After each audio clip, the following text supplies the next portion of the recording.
was quite pleased with that, because that means that all of the allies have to bring up their defense expenditure, and you basically increased our security just with that decision in The Hague.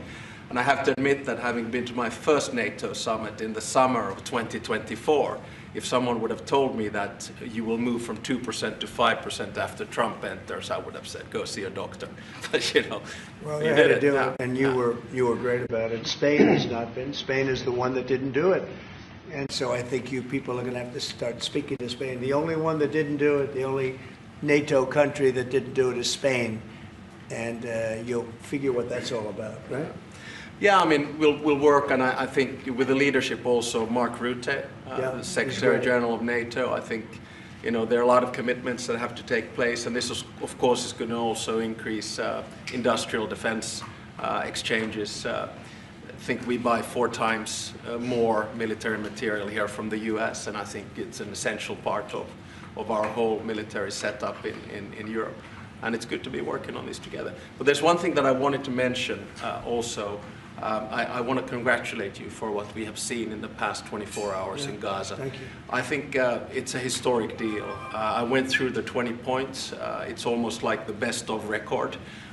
You really see all the key elements. And if someone would have said a few weeks back that you and your team are able to push us to a position where there will be a ceasefire, an exchange of prisoners, hostages, and then a pullback, I would not have believed it. But it's this is what diplomacy is at its best, and I think it's a potentially huge deal. So congratulations to you and your team. Peace in the Middle East. Peace in the Middle East, yeah. And every country came together. Every single country came together, and people are shocked by it. But it's an amazing situation. Nobody thought it was going to happen. Thank you very much, and you've been of help too. You help always, but we are really working more closely together, having to do with Russia, Ukraine. Yeah. And I would have thought that would have been easier, because that would be number 8 for me, number 8.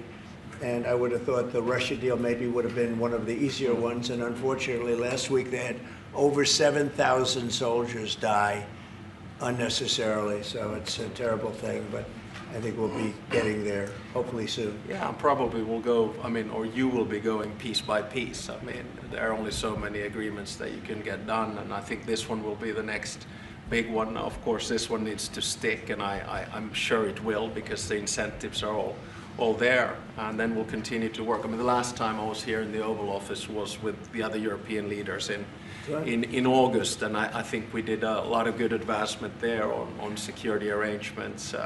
I think you pushed us Europeans hard not to buy oil and gas from Russia, which I think is a very correct decision.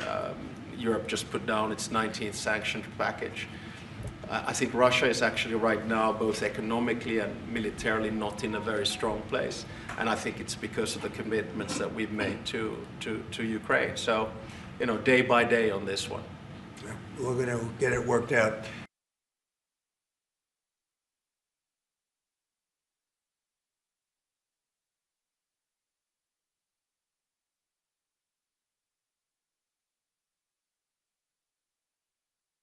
Believe that Mr. Trump deserves to win the Nobel Peace Prize tomorrow? Well, I think that's probably a decision that comes from the Nobel Committee. And my take is that there are 2 key pieces that have to be solved in the big picture. One is in the Middle East, and we're seeing the results of that. And then the other one is between Russia and Ukraine. And once those are solved, you know, and I don't see any impediments to it. Plan to nominate Mr. Trump next year if he doesn't win? This year? I think probably the best nomination would be coming from Zelensky and then the King of Jordan. Those would be 2 that would come. But I think you have to, I mean, my experience with the Nobel Peace Prize comes from Martti Ahtisaari, the former president of Finland. He got it in 2008, and he got it because he negotiated 3 peace agreements on 3 different continents. Namibia in Africa, Kosovo, Serbia in Europe, and then Aceh in Indonesia. And his message was always that when you do a peace agreement, the key is that it looks like an equal match, that the big guy doesn't win over the small guy, and vice versa. But I have to say that the track record of the President of the United States in the past 7 months, 8 months is rather impressive. Mr. President, follow up on the Mr. Nobel Peace President. Prize. Thank you so much, Mr. President. First of all, thank you, all of you, in behalf of the State of Israel.